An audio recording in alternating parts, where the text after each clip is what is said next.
All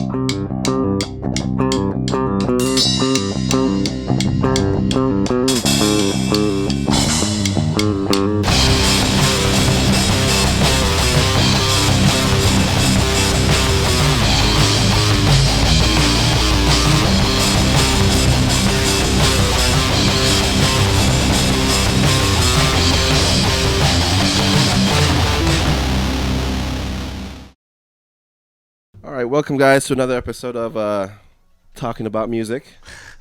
This time, instead of having Joe here, we have Evan from the same band. Hardly. I'm a bass player, man. I mean, yes, Joe's the face, but if it wasn't for you, I mean, you and Chris being the backbone, you know. That's fair, but if you've seen a live show, it's schmo. But you get into it too. I mean, yeah, but that's also when I'm like, oh, I forgot how to play these. Like, I'm not playing it right. It's star power from Guitar Hero. So one thing, so Chris is always back there just like doing his thing because he has to focus. Dude. He's so good at what he does. Zarb is like very stiff. He's getting better. He has been like every single practice. Since the first time I saw you guys live, he was super stiff that first time. Now he's getting better. Like, I think he's just more comfortable on stage. Like, and then you get into it. Well, definitely now that like the music we're writing now is, I don't want to say it's simpler, but it's not like 6.5 minutes long and like weird time signatures. It's 4/4 well written songs, so we can two-step on stage now. I think the best, like, so especially for like everybody commented on the music video I did for you guys for yeah, that was really good. The Face of God live one, yeah. With Joe doing the Look, he'll say whatever he wants. That was my idea. But as everybody comments on that, like, you really you did that. Yeah.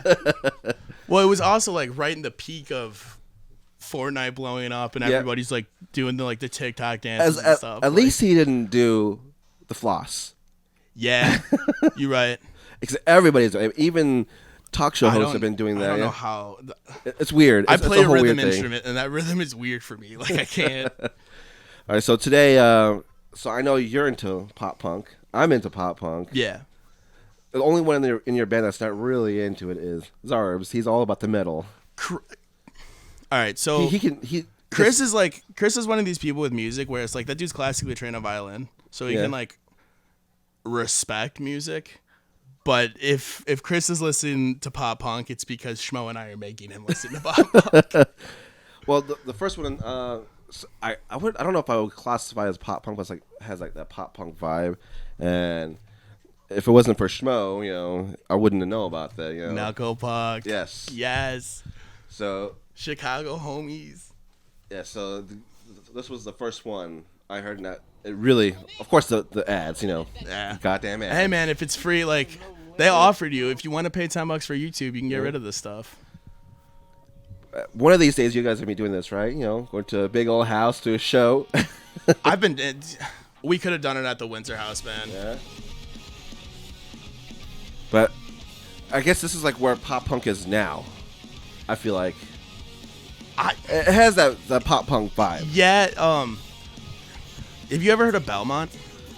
You know, Joe brought it up the other day, and also from Chicago. They go on tour with Knuckle Puck, and it's like similar vibes where it's this like kind of faster paced, harsher with like pop melodies over it. But Belmont's incorporating like 808s and like trap rolls from like rap music and stuff. Yeah. And they have like that's what he was telling me about. Like I do want to. I'm gonna check him out. Maybe we'll play one of their videos, you know. But I do want to kind of like go from where I started. I mean, that's where I started too. I promise. Like, no, for me, I started like Blink-182. Yeah, like the first like thing that really got me into rock was Blink-182's The Rock Show. Yeah. We'll take off your pants and jacket for me. Yeah, but that's the album it's from. My two brothers are 10 years older than me. So when they were like 16 and I was like 6, they were like listening to Blink-182 and stuff. So like I grew up on that era. Yeah, so when that album came out, I was in California for that summer. Oh, word. And that's when Sum 41 came out, Linkin Park, and all these other bands that like stuck with me, you know. Yeah. And still talking about Linkin Park, it's tough to say that Chester's gone. Yep. I actually, like, of all the famous people that had died, it's Robin Williams and Chester that made me actually cry. I cried when Robin Williams died. Chester hit me, but it was more like I'm speechless. I don't know how to react because I like Linkin Park, but it wasn't like in the forefront for me, like for music. So it was more just like I know how influential he was over my music taste, but I didn't really listen to Linkin Park, and I feel like I should feel awful about this. But when you find out like the reason why he died, and then going back and listening to the song, it's like wow. Oh, everybody can relate to that, dude. Yeah, and that's why it hit so hard for everybody. Dude, especially after Chris Cornell died. Like, that was, like, that dude's best friend. And people didn't know the details of how Chris Cornell killed himself. Trigger warning. Yeah. But he copycatted it.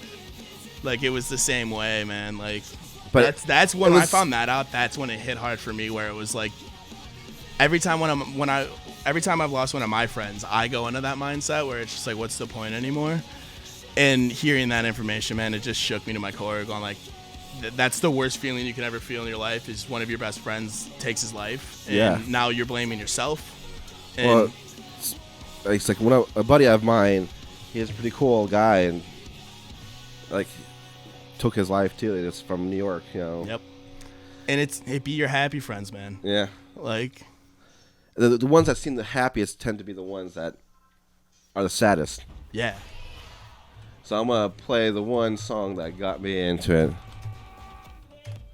Yeah. Now 3. Yeah. This is on Now 3, Is man. it? Yeah. I didn't know that. But listen to the song. This right is good. Before P.D. Pablo, man. And I didn't know, like, when I bought the album, there was actually 3 versions of it you could buy. Oh, I didn't know that. So, because you take off, pants and jacket. Okay. Each of them. And I forget which one, but the one I got, because, it's, they're rated mature for their music, because the stuff they talk about. Right. The one I got was censored. I did that with the Hollywood Undead album. Yeah. I bought it from Walmart and it was censored. Yeah, so but the other 2 versions aren't, and I think one of them had extra music, like bonus tracks. So you had the censored, the regular one, and the other one that had bonus. So 3 different versions. I wonder which one. I got most of my music was inherited from my dad and my brother, so I have that album somewhere, and I wonder which one it is. It's not censored, I know that. It's possible, and then they also re-released it later with just a jewel case, but when it was a paper case. Oh, mine's jewel case. Yeah. So the paper case had 3 different versions, and you can tell which version you have by the outline of the color. Yeah, the color is yellow, red, and blue, or yellow, red, and blue. Green, red, and yellow. Yep. And that told you which version you had. I think I had the red version, which was the censored one. That's rough, I think it was man. Jacket. I didn't know. I was like, it was still good regardless. The censored one is Jacket. Nice. Yeah. Even though when people think of Jacket, they put an actual jacket on it, but it's Right. Well, I mean, also it took me I was 18 years old when I realized the pun of that name. What about the South Park Fractured Butthole? I don't even get that reference. So, butthole. They snuck that in, so that the fractured butthole. Okay. Fractured butthole. Okay. The butthole. With W. Okay, I got you. That makes sense now. These people know it as butthole, so you're fractured, but you're whole together, but they actually meant it the fractured butthole. Right. I mean, see, that's the whole thing that we lost with this era, is that, the punk. Yeah. They can't get away with doing music like this anymore, Dude, they run around town with socks on their junk and shot a video like that. You do that nowadays, you're going to prison. Yeah. Registered sex offenders, man. That, or you're racist for doing that. They're white socks, man. Yeah, you're racist against white people now. That's not true. You can't be. We deserve a little racism experience. It'll wake us up. But Travis, and the drummer, when he had his broken arm, he was still fucking jam like this. Real musicians, man. Def Leppard drummer lost an arm. The dude from the Ghost Inside lost a leg. If you want it, dude, you can keep going. You just gotta work harder. So then the next one, I have this one that still sticks with me. They still make music, which is crazy. So you have Newfound Glory, Is it My Friends Over You? Well, the first one I heard was actually this one. And this is actually their second version of this song. I've slept on Newfound Glory my entire pop punk career. So this one, Dressed to Kill. I mean, I watch Dressed to Kill a lot because there's that chick in that music video that's super hot. 16-year-old, just like cue it up. Yes. And this was the time when MTV VH1 was still playing music videos. TRL core, man. Yeah. This is when it was like. It was getting to the point where it started. Commercially successful to be in a pop punk band. Yeah. And so I heard this, and then later on, Simple Plan comes out. I was like, oh, New Found Glory has a new album. Sounds different. Because he sounds almost like him. Right. No, you could definitely tell Simple Plan was influenced by New Found Glory. Yeah. I mean, later on, they started sounding different. But, wow. And the funny thing is, you know the band Something Corporate? Oh, that sounds like my sister was super into him, but I didn't listen to him. They're kind of like a pop punky emo band. Kind of but it was more on like the slower ballad side, wasn't it? Yeah. Yeah. So the lead singer of whatchamacallit, Simple Plan and Something Corporate, they knew each other in high school growing up. Word? And the guy from Simple Plan was a bully.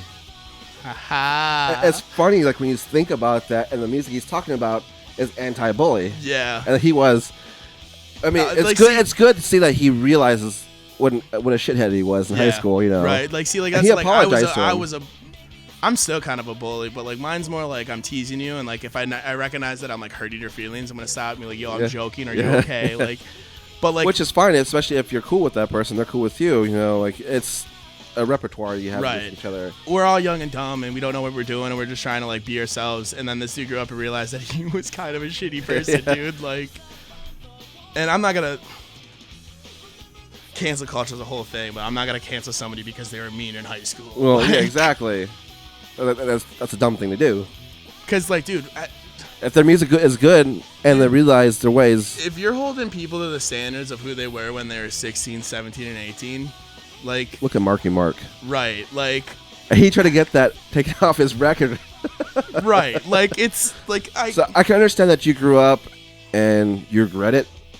But just because you're famous now doesn't mean you can take it off your record. Right. In fact, if anything, if you're famous now, dude, you should be talking about it more. Yeah. Like the dude from Simple Plan. You should straight come out and be like, I was a bully.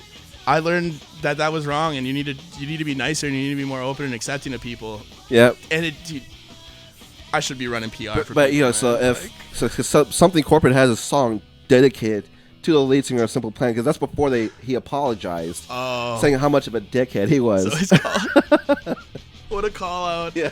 Fair. So you have this band, and then all these other pop punk they're trying to get into that pop punk vibe, but they're more pop rock. Because you have Avril Lavigne, her first album was sort of punky. Banger. I love it. It's a banger. And when she was actually the first concert I went to. Really? That's in my dope. life. It was backstage for free. Backstage for free to Avril Lavigne. That'd be sick. Did you meet her? Well, I didn't handshake or anything, but I saw her before she went on stage. I was like, "What's up?" I don't know what to say to you. It's good.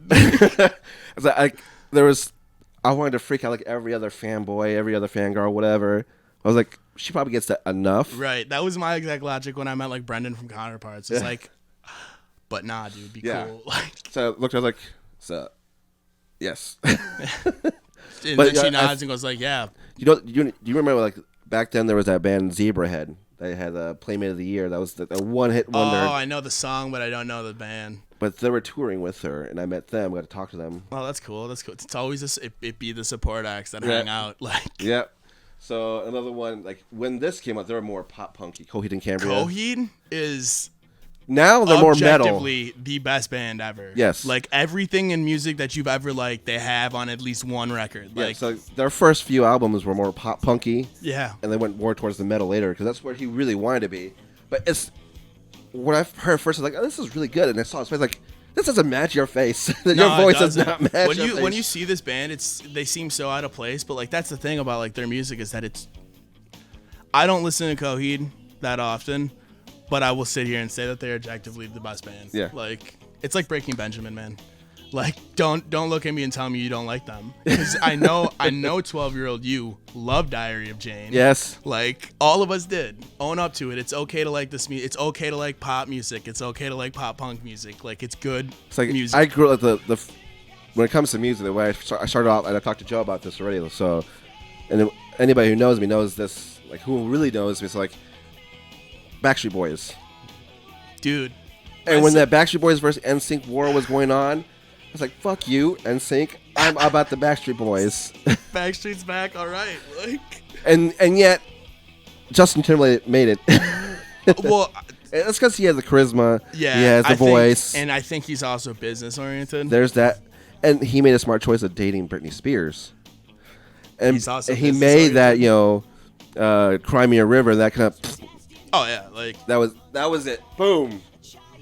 Also, meme culture made him famous again. That too, yeah. Like, I mean, it doesn't hurt that now that he doesn't really have to do too much to make money anymore. Just like True. P. Diddy, True. P. Diddy hasn't made an album in over 7 years, and he's making more money than most artists are still active right now. Right. Well, producing, he owns the studio. So, yes, like, but that's it's what Jay-Z did, man. Yeah, so this is just based off his music alone. I'm not talking about anything else he's doing, but just his music alone. Fair. He's making more money. He doesn't tour, doesn't create new music. Just royalties. Yeah. Yeah. That's the key to success in music is... Like, a lot of the people you see, like, successful for music, it's because they license their music out. It's not because they sold 100 million copies and got all the money for it. Like, no, so even most bands are with the record company or with the label, they don't really make money. Unless they're big like Beyonce, they don't make money from touring. They just break even, typically.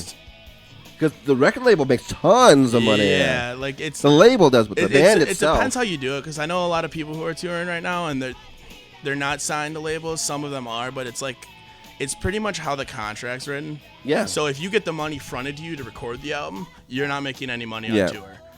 But if you give them the record, then you make money. So it's one of those things where, like, invest in yourself. If you care, somebody else will care. Put the money into your own work, and then...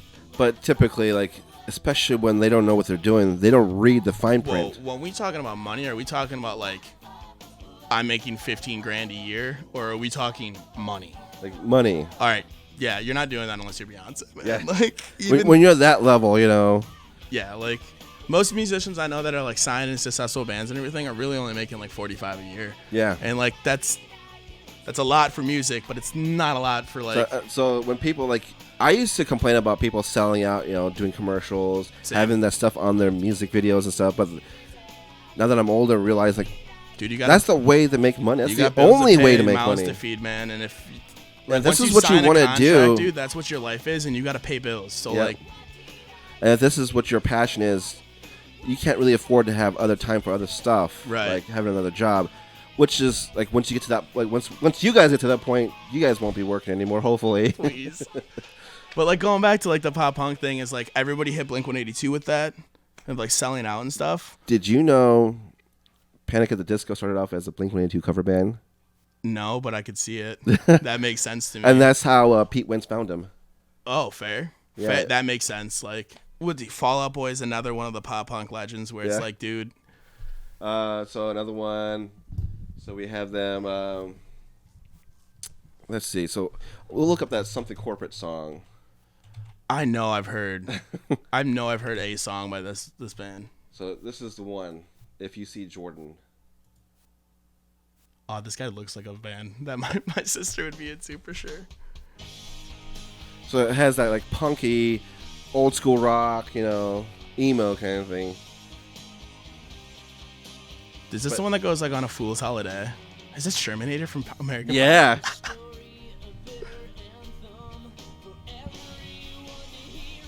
But this is the height of his popularity, the guy that plays Shermanator, Right. I mean, dude, he gets paid to smack girls' asses on camera. Come on. Like, peak success. And now he's a bully, so he's representing, the lead Simple singer. Plan. Yeah. That's funny as hell.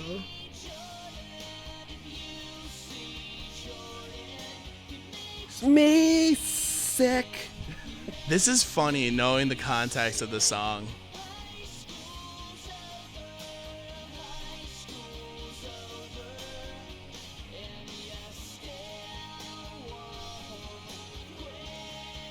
What a call out. Yeah. High school's over and you still won't quit. So for a while, I guess, like, before Simple Plan became Simple Plan, he was probably still a douche, All right. Most dudes in bands Like I'm sure people have met me and they're like, this guy's kind of an ass. Like, you know what I mean? But like, but if you're not in a band yet and you're still in that high school I'm a bully mindset. All right. I'm not gonna apologize for this because he has songs literally called Call Out. Yeah. Franz from Attila is the kind of person where it's just like, yo, you're good at what you do, but not good enough to be acting like this. It's that, dude, where it's like, you guys are good, but like not this good. Like, not I'm better than literally everybody. And I feel like that's a lot of vocals. But like most people, like, if they know this band, they typically know that the punk rock Princess song and Hurricane is like their biggest songs. Will you do me a favor and pull up like their album covers real quick? Sure, we can do that.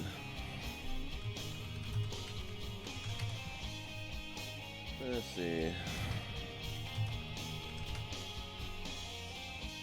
You have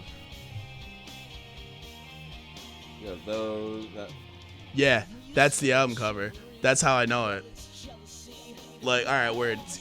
I'm really bad at remembering like band names and stuff, but I remember like album art and just songs and stuff like that. I don't remember song names. It's like, yeah, well, track you know 5 the song off that album. I mean, you might know some lyrics for the songs, especially the chorus. Most people, when they know the song, like, I know the song, but it's the chorus. That's it. Yeah, that's pretty much it.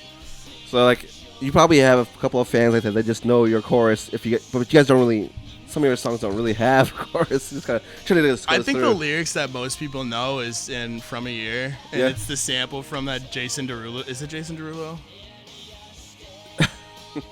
I don't know But eventually, once we release this, they'll know. Hand, you know. Fair, yeah. I mean, my thing with Hand is that like it's such a well-written song and it's good, and the lyrical meaning behind it and everything is like. It's 4 Horsemen of the Apocalypse, and like every verse is pertaining to one of the horses.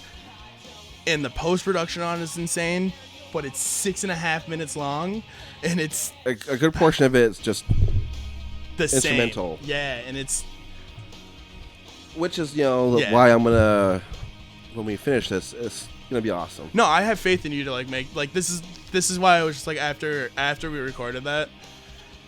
And then Chris and Zarbs and I started talking about like writing more music and everything, and they were like, all right, what do we want to be different? And everybody in the band was like, it's easier to make good music if we don't have 2.5 minute instrumental parts and songs for no reason. And like, but it was a good start for you guys and get you going. I still think it's objectively like solid prog metalcore. Yeah, but I don't know. I'm involved in it, so I just hate it. So like, I know we talked to Joe about the cover songs, but like. Me and him have always talked about when are you guys going to do a cover to Mulan? Listen, man, that's been like the idea since like I met Schmo in high school when I started working at Hardee's with him. And from then it's been a joke of like, let's start a metalcore band and cover Make a Man Out of You by Mulan. And that way, and I know he wants to do Moana, but I know that you guys not all of you guys are vibing. I love Moana. That's one of the best animated movies I think Moana over Frozen. I'll say it. Like, especially now the Frozen 2 is kind of like whatever. I fell asleep during that. I went to that in theaters, paid for it and everything, and then I just fell asleep like 30 minutes in. Sadly, I mean, it's a decent movie, but I paid it extra to have 4K HD on Blu-ray. Rough. Because I have a 4K TV. I have the PlayStation 4 Pro. Yeah. Like, if you have the equipment for it, you might as well. But like, that was my first 4K movie. My first 4K movie was Frozen 2. I'm so sorry, man. Like. Well, it is what it is, right? Just like, my first DVD was, what was it? Wild Wild West, the one with Will Smith. Listen, all right, so I ate some mushrooms with some friends once, and they were like, yo, do you guys remember this movie? And they just looked at me like I was insane. I thought that was like a comedy movie when I was a kid. Don't watch that. Like, when you're like tripping on shrooms and stuff, it's a horrifying movie. Like, I can imagine. The whole concept, they have like blades that attract to the neck. Nah, man, like, it was, I watched it since then. Great movie. Will Smith's amazing, but like, damn, B, did it with the starting line. Flavor of the week. Well, starting line has Best of Me, like, that's the one that's their one-hit wonder. So Leaving was a good song, but this is the song that everybody knows. Did you go see them at the county fair, bro?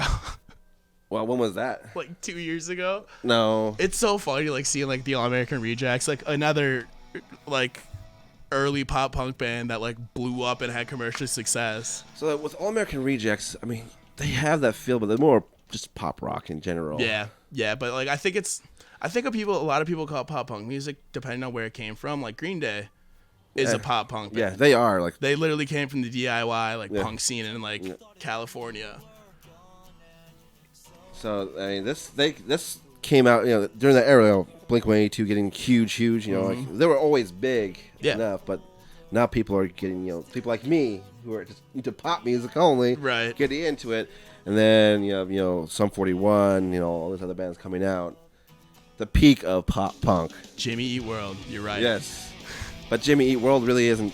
Even that's not pop punk. Right, like that's the whole thing is like after like Blink-182 and everything had success, you saw a lot of these bands come out where it's like this is the vibe, but it's not. Yeah. And I think that's what killed it.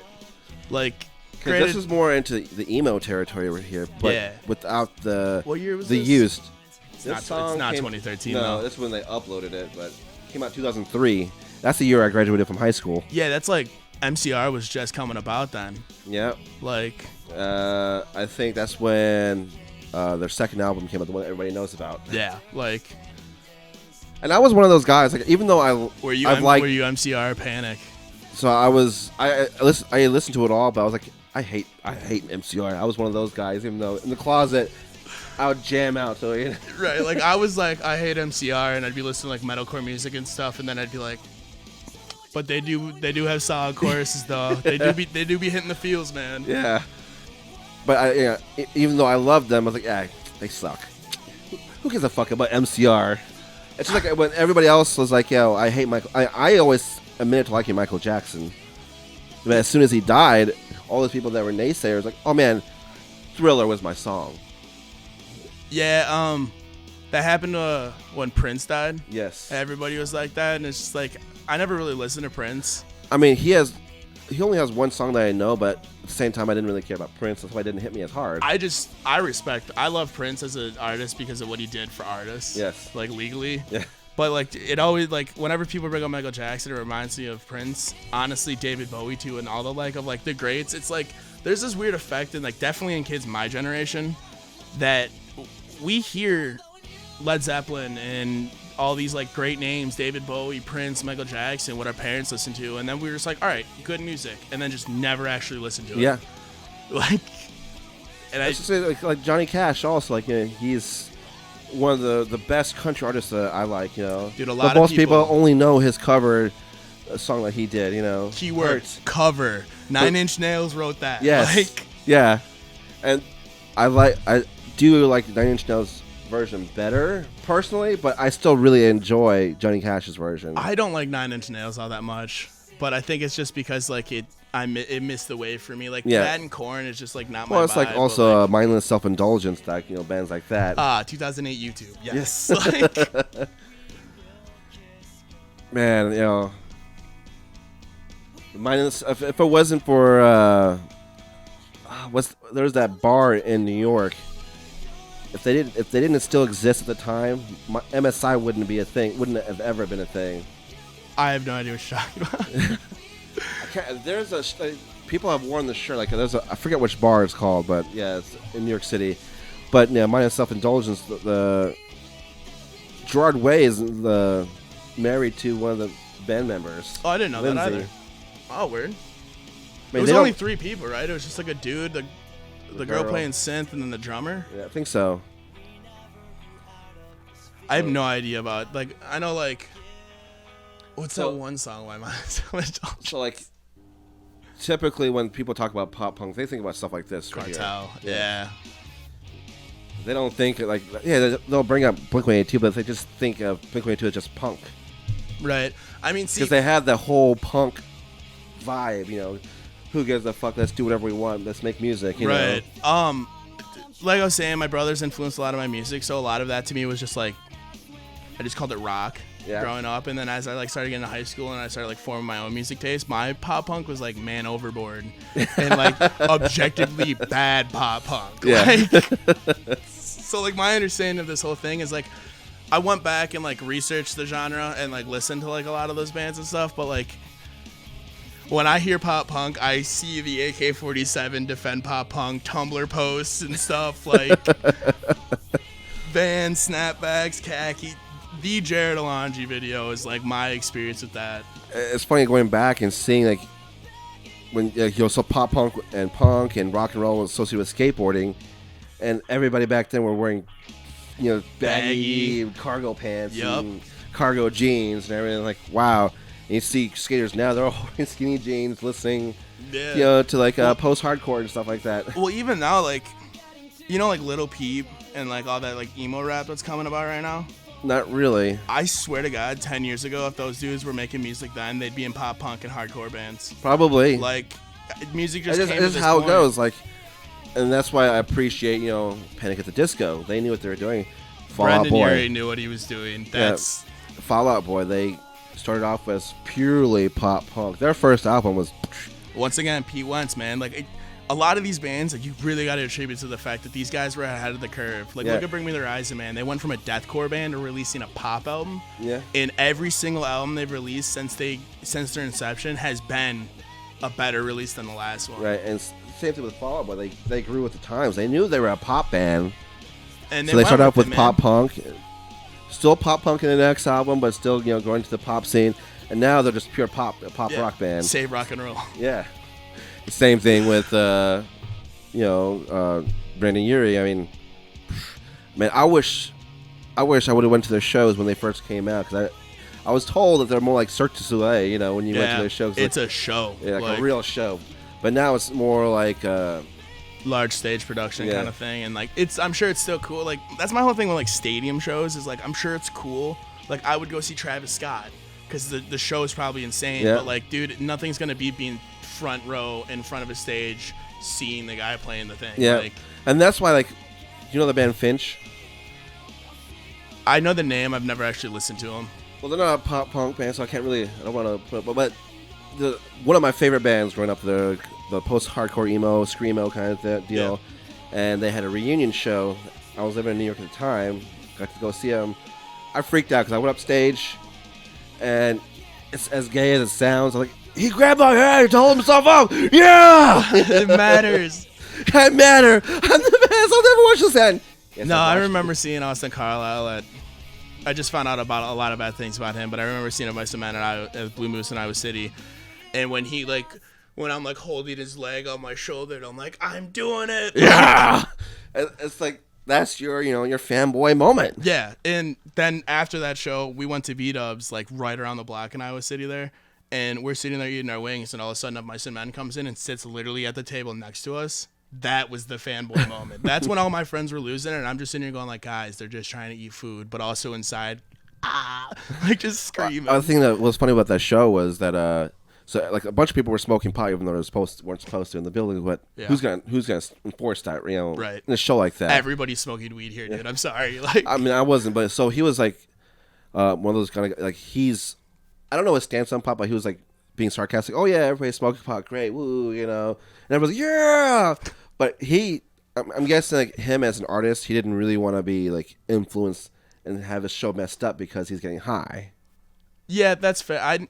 I know a lot of artists who drink heavily and smoke heavily. We had this problem where we would like play a show and we'd be drunk, and you can't play a show like that. So save it for after the show. Like, I imagine that's what it is. He's like, yo, keep it up, but like, I'm not trying to get a contact high, bro. I still gotta sing.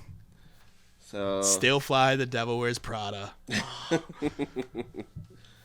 It's funny. So like when you search up, this comes up, and we watched this yesterday, and that's a great version of the song. Cover. Yeah. I think honestly, man, I'll say it. I think that's the one that like, no, it's Cable Car that they did. That was like on Pop Goes Punk 2 or Punk Goes Pop. So a lot of people don't know them, but MXPX really helped pave the way for pop punk, and they started off in high school. Yeah. They quit high school. Yeah. Rush. Basically, And now he's actually, so the lead singer, he's actually a part of, I can't think of Goldfinger. No way. Yes.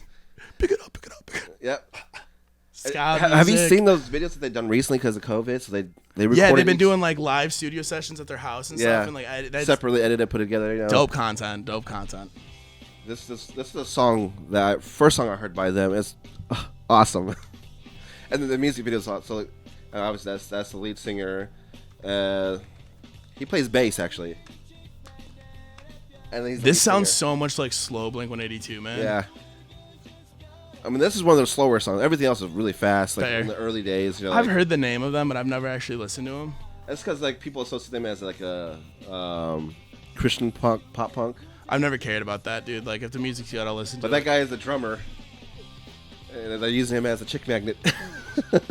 Well, I mean, he's got to feel that way at least some point in his life. Like,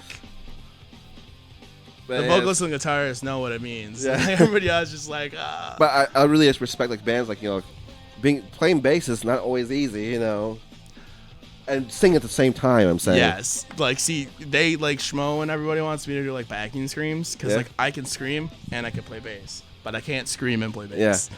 So he plays bass and sings for the band. Impressive. Yes. Like, I mean, if you listen to like the other song, it's like playing really fast, right. Like, for punk, I mean, look at Lemmy Kilmister from Motorhead. Like that dude played bass and did vocals, and like that dude invented speed metal, man. Like, and then there's bands like Under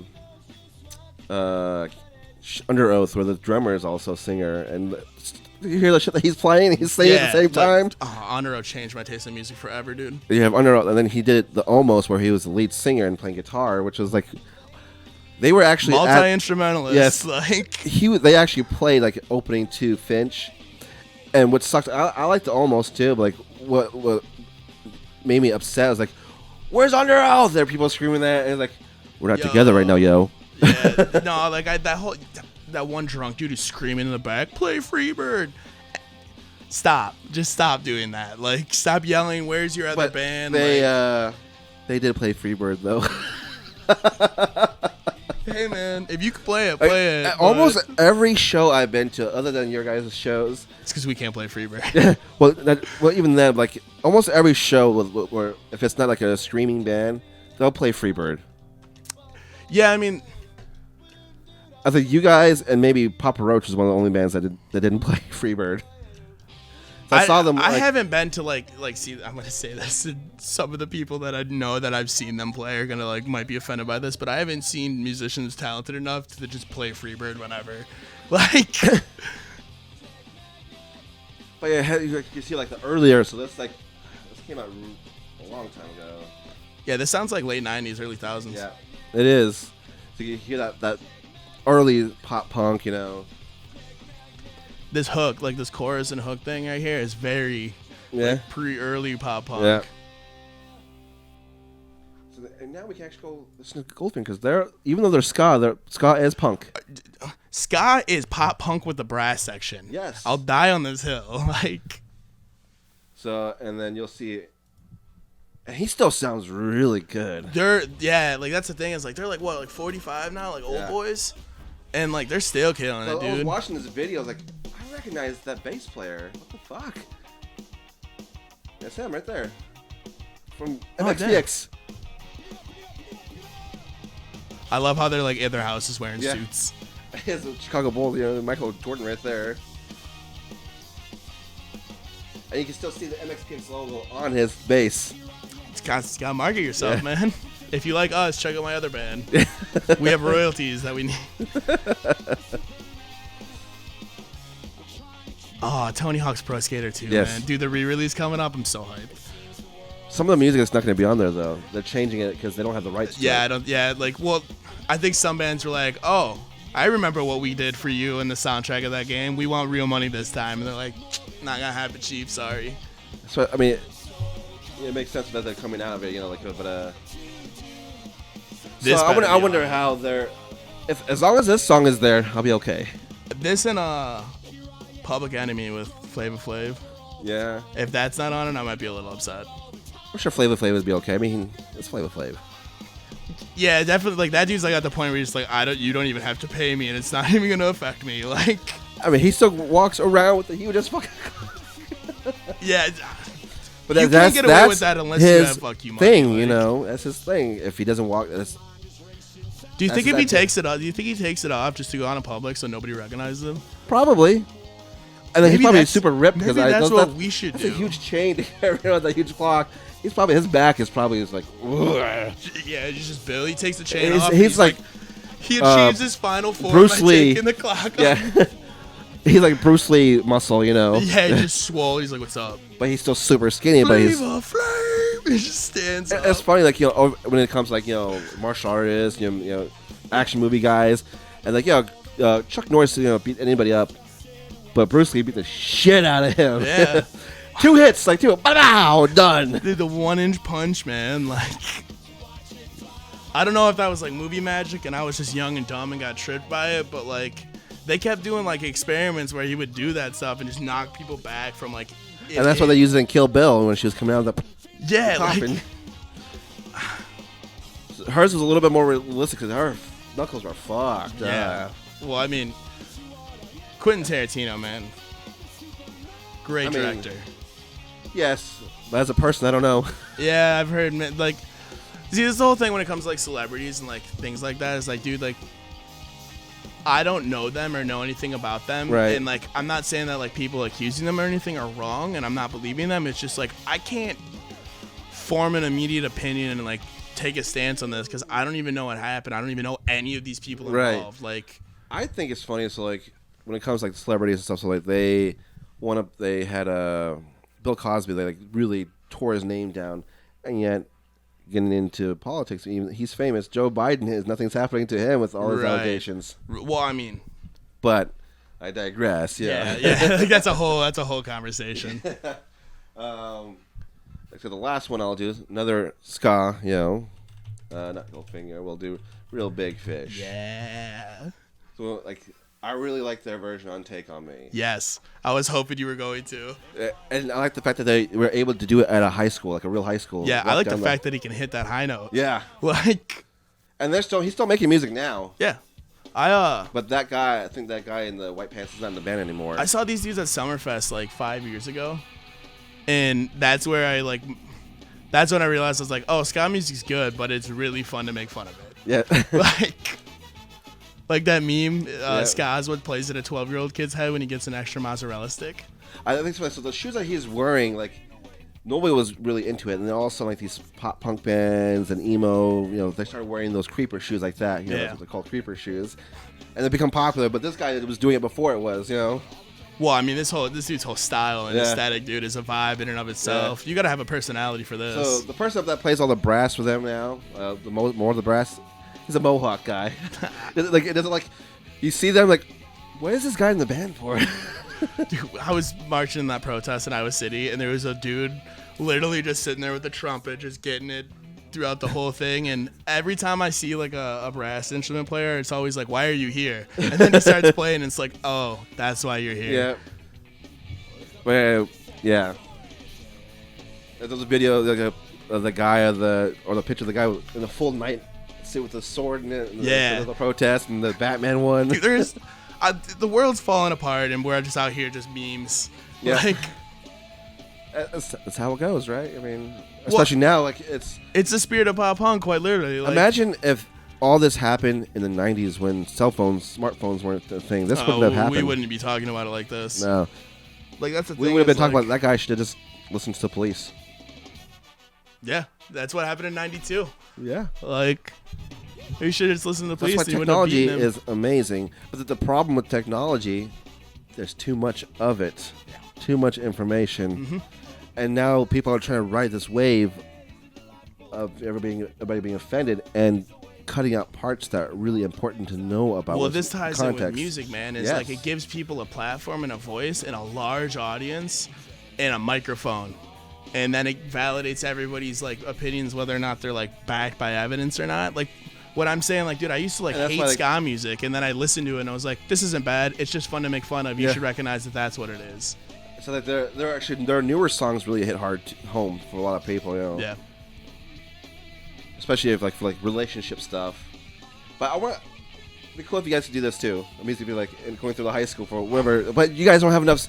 You don't have any silly songs to do it with. I was gonna say, I was just like, I mean, I don't think our high school is gonna be too keen on us doing this. No. The last time there was a band thing at a high school, Retches wrote a song about our assistant principal who was accused of sleeping with a student and providing drugs for them. Like, I don't think they're gonna be too keen on me. Like, yeah, bring the metal bands back. Like, so we'll do one last song. And it's, again, ska, but it's also in Tony Hawk's Pro Skater. Okay. And it's right here. Luckily, it's right Muddy, there. Muddy Boston. Yes. And this is the only song people know by them. It's the only song I know by them. Exactly. Like, and they have a lot of albums. You also got to recognize, like, I was playing Tony Hawk 2 when I was like 7. Yeah. Like, it's an interesting music video. Yeah, it's also nice to think that the editing was not at its peak at this, and like they were still giving good quality videos and stuff. But also, how many times you look at all the music videos from the '80s, man, from those '80s pop rock just bands. Girls on hoods of cars, and we'll call it good. Yeah. Well, I mean, not those like hair metal bands, but like actual like Talking Head, their music videos and stuff like that. Oh, true. Yeah, like Lionel Richie. When they do like the stop motion videos, it's amazing. Take On Me's music video was phenomenal. Like, I was just upset about Weezer's version of it. Yeah, they did that whole thing real quick where they started like covering like they did like Africa by Toto and everything, and it was just like, this isn't bad, but it's like it's mediocre. And like I'm kind of upset that you did this. I'm not a huge Weezer fan, but the original stuff is good. You know, they're good enough to stand on their own. And the version I Take On Me, Weezer was cool until my mom looked at me and said Weezer's good, and then I was like, not anymore. It isn't. Oh man. That ride symbol's crisp. Do you think you guys... What if someone would do a ska version of one of your songs? I would love to see that. In fact, I know like Maddie from The Live plays like trumpet, and I know a girl who plays flute, and I know a dude who plays like trombone and stuff, and I'm like, can we just do this? Like, do like a ska version on stage? Boys. Yeah. And who has a good enough voice to do the singing, you know? Of all of us, it's probably going to be Schmo. I mean... It's not in the band. Like, so let's say that someone's doing a cover that you know of. Not in the band. I think Erica would be good at it. Ben Dunnigan would probably be able to kill it. Okay. Just imagine for Face of God, you know, doing a ska version of that. Honestly, that'd probably be the easiest one because it already has the upbeat. Like, exactly. That's what I was like. Imagine a full ska with the brass. And just regular, no screaming, just all singing. Well, the other thing is, like, dude, like, metalcore music, man, take away all that distortion and stuff and, like, give it just, like, an overdrive vibe, and it's pretty much ska music already. Like, you just add some horns, dude, you're in. I really wish we could bring back, like, brass solos and stuff in songs, though, like. What? You guys could just do that? Say, this what would you call it, then, if it's not ska, then but you still have brass and metal? Well... I think that's called Between the Buried and Me. And it's already there. But Mom Jeans did it. There's like a pop punk emo band, and they have like their guitarist just stops playing guitar and just rips trombone solos, and it's not good live, but it's good on records. Like, but yeah, so it's funny. So like most people, when I say, "Hey, ska is just punk with brass," you know, like you said, like no, it's boiled, a total watered down, but yeah, like essentially.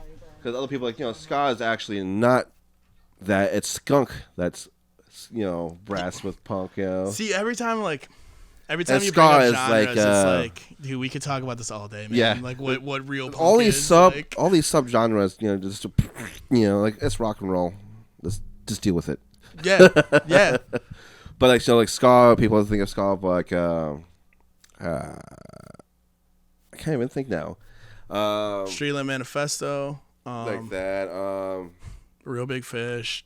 Honestly, even Fish is like more of a jam band, but I would still put them in the like category of like ska vibes. Like, No Doubt is that would be more considered ska than Real Big Fish and Goldfinger, and I would say they're more punk than all of those guys. Like, well, and then but those guys are considered skunk to some people because it's punk in the word, you know. Yeah, with ska, yeah.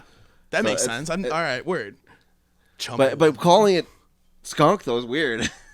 Yeah, because It sounds like you're calling it bad, dude. Yeah, exactly. Like, it stinks. It skunks, fucking bro. sucks. Like, you know? Every time I've heard skunked, like it's always like you played a whole game of like something and you didn't score anything and you skunked. Like it's bad. Yeah, I mean, but like, also you're playing Rocket League and you did nothing. You're just driving around in circles. That's what I do. That's how I play Rocket League. You're just the guy you're the comedic relief, right? Yeah, I'm real good at running my car into the other team's car. Like, it's called defense, I'm told. Like, I'm trash at Rocket League. Dude. I'm so mad at that game. Yes, I mean that's like it shaped you. That's what basically pop punk, ska, all these shaped you toward the music that you're playing it now. Just kept going heavier. It's like I started out Blink 182, and then I started getting into like Sum 41, and it's more like grit, more distorted kind of sound. And then it brought me to like. What's funny is like the I don't know his name, but the brown skin guy in Sum 41, he wanted to do more metal, and that's why that. Figure. Yeah, that's why at the very last track where it's like that was because of him. He wanted that. Did you listen to their new album? I haven't yet. It's it's kind of post-hardcore-y, man. Yeah. Like, so he actually left the band for a while. Now he's back. Oh, I didn't know he came back. That's dope. Does he write the music or? I think he was one of the people like that helped with writing the music, and did you know that the lead singer was married to Avril? Yeah, you told me that earlier, and I was just like, dude, what? Like, this is. So it was him and. But I guess Haley Williams married the dude from New Found Glory, and that was like a. Well, that whole thing with Haley Williams and the New Found Glory thing she was at a weak point in her life, and she talks about it too. Yeah, no, I've heard that it wasn't exactly chill. Yeah, but so Avril Lavigne was lead singer from Sum 41, and what's that one big popular rock band that everybody likes to make fun of? Nickelback. Yes, she actually was married to the lead singer of Nickelback. Yo, what? Who would marry Chad Kroeger? What? She was married to him. All right, I'm gonna say right now, I don't know why everybody hates Nickelback, but I do get why you don't like the lyrics because they're bad. Like they're objectively bad lyrics. They're misogynistic and sexist. But dude, that instrumentation is hot. When they came out, like starting getting big, I was into them. But then everything was just the same afterwards. Never made it as a blind man. Yeah, that album. That's the first. Yeah, that's the first album. That's the only album I've like listened to. Yeah. So after that. I mean, like bands that stay the same just so they can keep making money. That's selling out, dude. Yeah, like. But if they're doing like brand promotion stuff to make money, that's one thing, you know. Yeah. But they were stay the same, like the band Finch, like I mentioned before. So they were so their first EP. First album was very rough because just starting off, and it was back when it was harder to do. Like I'm familiar with this concept of the first EP being rough. Yes. Like your first. Yes. And then they got into more post-hardcore emo, and then their "Say Hello to Sunshine" album was completely different from a different vibe from the last one. I'm gonna check out Finch when I leave here because like. And then they had it was cool. So after that reunion tour, it did so well that they made another album. That's tight. That's what happened to American football, man. Like more emo, less pop punk. But that album came out in 1999 they were from Champaign, Illinois, and it sold like 100 copies. Yep. And then 11 years later, it sold 1.6 million in like a year.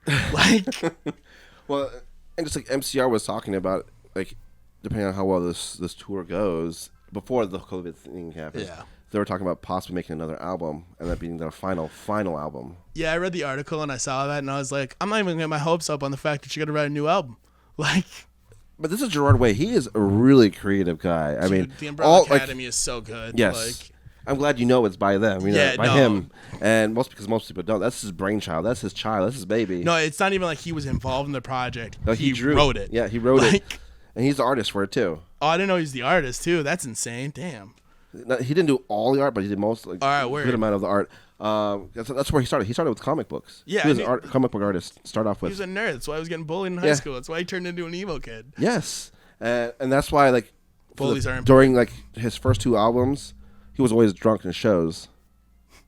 So like there was like before he became really famous, they talked about how he got so drunk that even in the middle of their set. He would pass out drunk. Yeah. And that's how during that time that's how he met Bert from The Used. Yeah. And they became real big buddies, The Used. But as soon as Gerard Way got clean and sober, they kind of split up because he couldn't get back into it. And I mean, Bert is older than him, you know. Yeah, and like that's the whole thing with like substance abuse is like, dude, like once you do something your entire life centered around when he finally stopped with the alcohol, he was like 24, 25, and Bert was already 28, 29. Yeah. He's like, you're older than me. You should be giving me the good, example, here. Right. Well, that's the thing with substance abuse is like it's not an age thing, man. Like you could be 45 and but still be addicted, man. Exactly. And well, anyway, on that note, I think we've covered enough here. Next time, if you come on next time, maybe we'll. I'm always down to come on and talk about music, dude. Music from the 90s. Music from the 90s. That's a tough. I mean, that's my childhood. It's the 90s. I'm gonna get a lot of hate, dude. I hate grunge music. It doesn't have to be necessarily grunge, but fair. I'm just. Let's talk about Dillinger, Botch, and like 90s metalcore. Like. Oh man, but I like Dillinger Escape Plan. Yeah, I mean, if you like alternative technical music and you don't like Dillinger, I would argue you've never actually listened to Dillinger. Exactly. But most people are like, yeah, I like 90s music. I like Nirvana. Anybody else? I mean, I like Pearl Jam, I guess. I have a feeling if Kurt Cobain didn't die, their music wouldn't be good. I've been saying this for a long time, dude. It just it's unfortunate that he died or whatever your theory on this is. All this was good and bad. So it was bad for him that he died. Everything he could have maybe he would have grown and done something better, but more than likely it would have just been mediocre. But because he died, we got another band, Foo Fighters out of that. True. I say the same thing about like Tupac and Biggie. Because, like, Nas is also up there. Nas lived and survived all that, and nobody talks about him. But everybody talks about Biggie and Tupac. And it's the same thing. It's like, it's because they got killed so young, and they were so good at what they did. Like, the same thing with, Marilyn Monroe and, Janis Joplin. Anybody Amy famous. Winehouse is, like, for me, honestly, man, it's sad that she died. Yes, but I'm not... Sad to say, but I'm not really a huge fan of her music. I just know how talented she is. She has a good voice, yes, but I'm not a big fan either. True. Fair. Mac Miller, though. R.I.P. that man. Yeah, so, if Tupac didn't die, he wouldn't be a big name right now either. Right. It's because he died, like you said, Tupac and Biggie. And I'm not saying it was crazy. So I'm not people saying the music is bad. It's just like it blew up like Tupac it did because... Like, especially right now, people still know about Tupac. But not so much Biggie, which is weird. Biggie Smalls isn't talked about as much as Tupac. Did you know Tupac's mom was like heavily involved in like the civil rights movement? I heard about that. Yeah. Look up Shakur and the Panther 21, dude. Like Tupac's mom's a bad bitch. Like, and yeah, so that's it for this. So if you guys really enjoyed, having Evan on here and us talking about music, make sure to give that like and a subscribe. And even if the COVID's over, wash your hands. Yeah, that for sure. Like, that should not even be a thing we have to say. I don't know why people are like, you should wash your hands. I'm like, you should have been doing this beforehand. Like, so if you take a piss, wash your hand. Take a shit, wash your hands. Definitely wash your hands if you take a shit, bro. Like, if you're touching something nasty, wash your hands. Yeah, like just wash. I mean, you don't have to scrub it till it's raw. A good rule to live by: every hour, wash your hands. Like, I promise you touch some gross shit in that hour, man. Even if you're like scratching your leg, maybe you haven't washed yourself in a while. Dead skin, man. Like, yeah. Until then. Peace. This is a fucking dope setup.